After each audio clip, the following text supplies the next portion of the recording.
RMN. Humihimaso ng arrest ngayon ng isang public teacher matapos maaresto sa isinagawang bypass operation ng Philippine Drug Enforcement Agency sa Quezon City. Dinakip ang suspect na si Arnulfo Remeo ng Amparo National High School sa Caloocan City matapos nitong pagbentahan ng shabu ang isang ahente ng PDEA na nagpanggap na buyer sa bisinidad ng UP campus. Nabawi kay Remeo ang 500 piso na marked money at ilang drug paraphernalia. Ang suspect ay tinuturong pusher na nagbebenta ng iligal na droga sa mga gimikan sa Commonwealth Avenue. 2 sa 4 na security agency na nakatalaga sa Mega Mall ay pinagmumulta ng PNP. May report si Rhea Mamogay. Rhea, iradyo mo. Pinagmumulta ng PNP Supervisory Office for Security and Investigation Agency o SOSIA ang 2 sa 4 na security agency na nakatalagang mga siwa sa seguridad ng SM Mega Mall. 10 hanggang 20,000 pisong penalty ang itinataw ng SOSIA sa Star Force at Link Security Agency dahil sa kabiguan ng mga itong magsumite ng kanilang incident report. Nakarating naman kayo ng alas 10 ng umaga ang isang security officer ng Blue Dragon at 2 gwardya ng Labdan para magbigay ng kanilang pahayag sa SOSIA. Nagbabala naman si Rentoy sa Star Force at Link Security na kung mabibigo pa rin magpakita at magsumite ng kanilang report hanggang bukas, wala na niya silang magagawa kundi isuspindi ang operasyon ng mga ito na tatagal ng 30 araw. Kasama mo sa Campo Crame para sa DZXL 558, Rhea Mamogay, Tatak, RMN. Krimen naman ang kagagawan ng kabataan, magulang ang paparusahan. May report si Grace Mariano. Grace, iradyo mo. Lusot na sa ikatlo at pinal na pagbasa ng Senado ang panukalang batas na naglalayong pagbayari ng danyos ang mga magulang sakaling ang kanilang menor de edad na anak ay makagawa ng krimen. Ito ay ang Senate Bill No. 334 na nag-aamyenda sa Juvenile Justice and Welfare Act of 2006. Nakapaloob sa panukala na wala pa rin criminal liability o walang parusang kalaboso para sa edad 15 pababa na gumawa ng krimen, subalit meron silang civil liability. Dahil dyan, ang halagang napinsala ng kanilang kasalanan o danyos ay papasanin ng kanilang magulang o kanilang guardian. Ang anak na nagkasala sa batas ay isa sa ilalim sa intervention program ng local DSWD offices. Kapag nakapatay na ng rape o gumawa ng iba pang malubhang, karumal-dumal na krimen, ipapasok na ang mga ito sa special facility ng DSWD para isa ilalim sa Intensive Juvenile Intervention and Support Center. Kasama mo sa Senado para sa DZXL 558, Grace Mariano, Tatak, RMN. Sa Quezon City, Dalawahoto, isa na mga call center agent ang hinold up ng 2 lalaki sa bahagi ng South Scout Borromeo kagabi. Nanlulumuhong dumulog sa impila ng pulisya ang biktimang si Rhea Joy Maranan, 24 anyos, residente ng Ross District. Naglalakad doon siya sa naturang lugar ng lapitan ng mga sospek na armado ng patalim. Tinutukan siya nito at sa pilitang kinuha yung kanyang cellphone, ID, credit card at 3,000 pisong cash. At pagkatapos tumakas.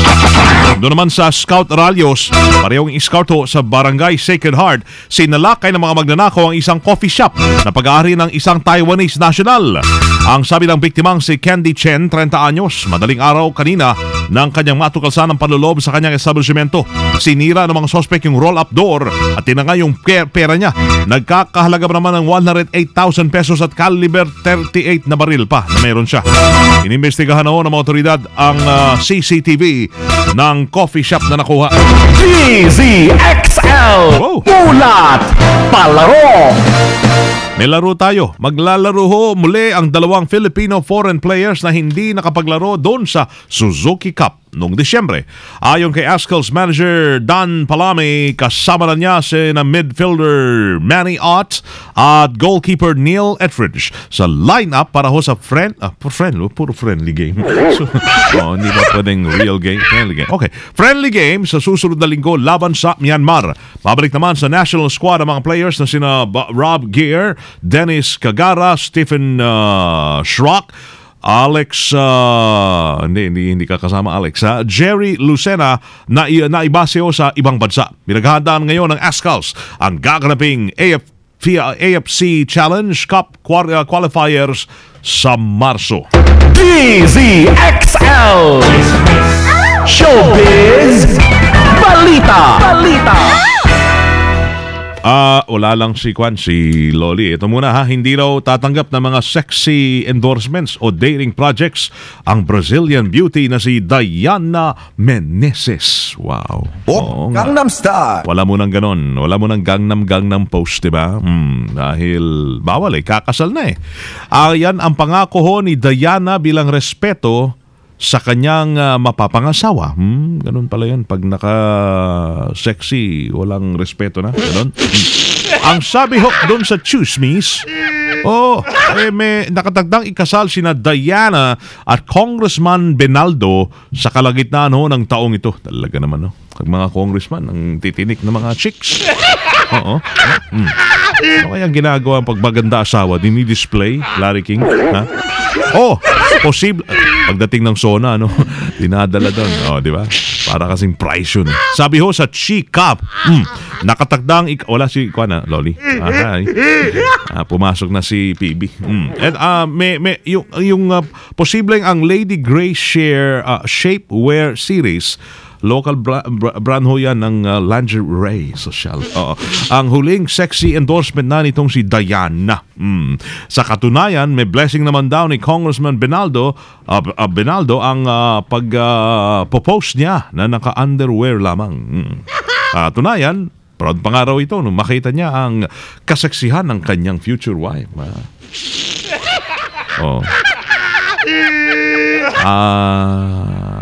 Sana tayo. May naisip na naman kayo. Feel na rin daw niya ang pagiging pusong Pinoy. Ni Diana. At kung sakali mang dumating ang panahon na kailangan niyang i-give up ang kanyang underwear.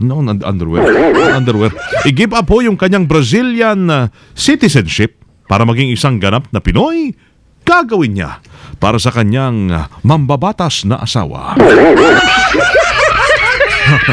Mambabatas na naman. Hindi gasgas, hindi umatras, medyo madulas. Ito ang balitang panghimagas. Ikaw ba, PB ko, willing ka bang mag-post na naka-underwear lang? Basta sexy ako why not? Hindi. Basta sexy, bakit hindi ka ba sexy? Mataba pa. Kailangan pang Kailangan pa mag-exercise, diet. Sayang, bakit wala si Loli? Masama raw yung kanyang lalamunan. Para sa kanya pa naman tong balita ko. Ganun ba? Sige, i-relay natin. Andyan naman, kung wala si Loli, andyan naman si Larry. Makaka-relate din yan sa kanya. Tingnan natin. Para sa panghimagas, kapag sinabing manika, syempre pang bata. Mani ako? Manika. Sino ang may mani? Sino wala? Bumili kayo dyan. Meron titinda dyan sa kanto-kanto. Mani, may balat o wala. Pag sinabing panika, syempre, cute yun. Tapos ang sarap yakapin, ang sarap kurut-kurutin sa cheeks. Pero ang mga creations ni Bean Shannon ng Amerika ay hindi pang bata. Ang kanyang mga ginagawang baby dolls ay may hawig ng tiyanak. Yan, alala ko lang anak si Loli. Ni Janice. Tiyanak. Janice? De Belen. Yung mga... Hindi nabutan ito. Hindi. Yung mga sanggol na may pangit at nakakatakot na itsura. Yung mga vampira. Ayon kay Bean. Sa Hollywood pala, yung Chakadal. Si Chucky, diba? Ayon kay Bean, naisipan niyang gumawa ng mga ganitong manika para daw mas kakaiba at cool. Cool. Sige. Cool. Halos makatotohanan ang pagkakagawa niya rito simula sa kulay ng balat, ng mata, ng buhok, hanggang sa mga detalye ng balat ng tao. Parang ikaw lang, Naalala ko si Loli dito, hindi ako. At yan... Ang sexy-sexy ni Rod Marcelino ngayon, di ba?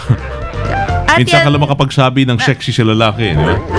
Sexy at maganda. Magandang lalaki. Yun. Tinawin mo, At yan po ang panghimagas natin kan DZXL Sinwon Chong Sin Washer Phoebe Tatak RMN. At kasama niyo po sa DZXL News Center, ako po si Phoebe Tatak RMN. Salamat, PB!